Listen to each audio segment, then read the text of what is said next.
አርጀንቲና እጅግ አደገኛ ውሳኔ ወስናለች። የኢራንን እስላማዊ አብዮት ዘበኛ ኃይል በሽብርተኝነት ወንጀል ከሳለች ወይም ደግሞ ሽብርተኛ ብላ ፈርጃለች የተባለው። እንደሚታወቀው እስራኤል፣ አሜሪካ እና ኢራን እንግዲህ የተዋጉ ይገኛሉ። እናም እስላማዊ አብዮት ዘበኛን ለማጥፋት ወይም ደግሞ ይህንን ኃይል ለመገርሰስ ነው እንግዲህ እየተዋጉ የሚገኙት።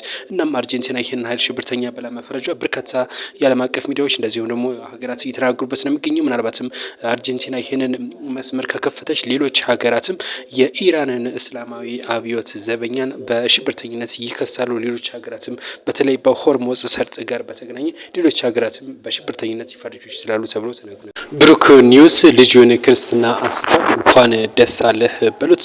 በትናንትናው ዕለት ነው ልጁን ክርስትና ያስነሳው። በዚህም እንግዲህ በመቄዶንያ በመሄድ ወደ 500 የሚጠጉ አረጋውያን የምሳ ፕሮግራም ማድረጉንም እንደዚሁ ገልጿል። እናም እንግዲህ እንኳን ደስ አላችሁ በሉት። በባለፈው መስከረም ላይ የተሞሸረው ብሩክ ኒውስ አሁን ደግሞ ልጅ ወልዶ ለክርስትና እንግዲህ አስነስቷል ማለት ነው። እንኳን ደስ አለህ በሉት መልእክት አስተላልፉለት። አዲስ መረጃ እንደደረሳችሁ ደግሞ ሰብስክራይብ ያደርጋችሁ አብራችሁን ቆዩ። መልካም ቆይታ ይሆንላችሁ። ከቱርክ ሰበር መረጃ ተሰምቷል። ቱርክ ለኢራን ወታደራዊ ድጋፍ እንደምታደርግ እየገለጸች ነው የምትገኘው። የኩርድ ታጣቂዎች ኢራንን የሚወጓት ከሆነ እኔም ለኢራን ድጋፍ አድርጋለሁ ስትል ቱርክ ገልጻለች። ይሄ ያልተለመደ ክስተት ነው ተብሏል። ምናልባትም ኔቶም ከፍተኛ ውጥረት ወይም ስጋት ላይ ነው ያለው። ምናልባትም ቱርክን ጦርነት የምትቀላቀል ከሆነ እንግዲህ እስራኤል ቱርክን ትመታለች ማለት ነው።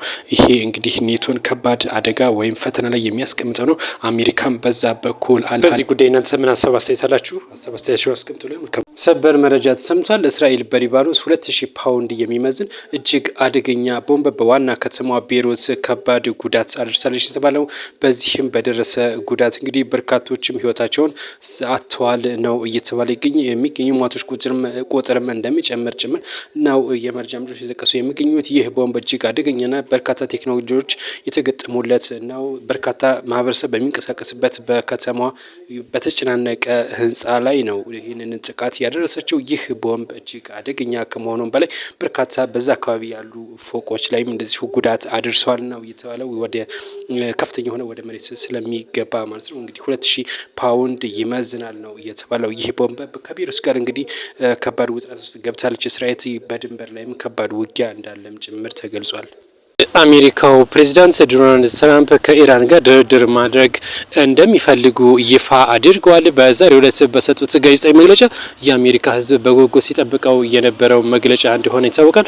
በዚህም እንግዲህ ዶናልድ ትራምፕ ከኢራን ጋር የሚያደርጉት ጦርነት ምናልባትም በዛ ከተባለ 2 ወይም 3 ሳምንታት እንደሚሆንም ጭምር ነው ያሳወቁት። እንደሚታወቀው በአሜሪካ ከባድ ተቃውሞ እያስተናገዱ የሚገኙት ዶናልድ ትራምፕ አሁን ይህንን ጦርነት በአስቸኳይ ለመቋጨትም እንዳቀዱ ተነግሯል። ምናልባት ከወራት በኋላ ምርጫ ይደረጋል የሚዲተርም ማለት ነው። በዛ ምርጫ ላይ ከፍተኛ ሽንፈት እንዳይገጥማቸው ስጋት ተፈጥሯል። እነሱም ይሄን ጦርነት ማቆም ይፈልጋሉ በምርጫው ለማሸነፍ ማለት ነው። የሚዲተርሙን ነው እንግዲህ።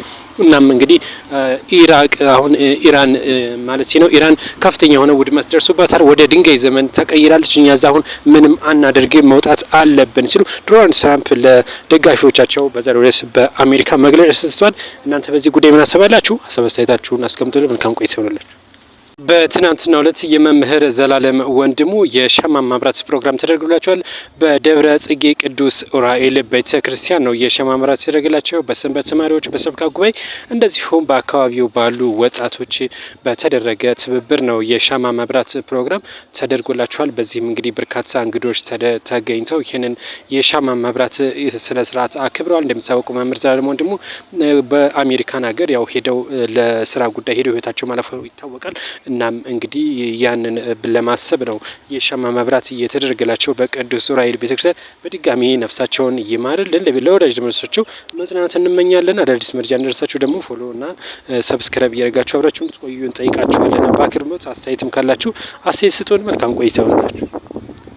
እነዚህ በምስሉ ላይ የምትመለከቷቸው 2 መምህራንና እንደዚሁም አንዱ ጋዜጠኛ በቁጥጥር ስር ውለው ታስረዋል ነው የተባለው። እንደሚታወቀው ከዳንኤል ክብረት ጋር በተገናኘ ነው ነጋሽ ሚዲያ ላይ ጋዜጠኛ ነጋሽ አቅርቧቸው ነበረ አንዱን መምህር ማለት ነው። እና ምሳቸው ስለ ዳንኤል ክብረት የተለያየ ነገር አንስተው ነበር። ዲያቆን ዳንኤል ክብረት እንደሚታወቀው ከሰሞኑ ስለ ዲያስፖራዎቹ በሀገር ውስጥ የመቀበር ጉዳይን አንስቶ ይህንን መከልከሉም ይታወቃል። እና ከዛ ጋር በተገናኘ ትችት አቅርበው ነበረ መምህራኖች ማለት ነው። እናም እነዚህ 3 መምህራኖች አሁን በቁጥጥር ስር ውለዋል ነው የተባለው።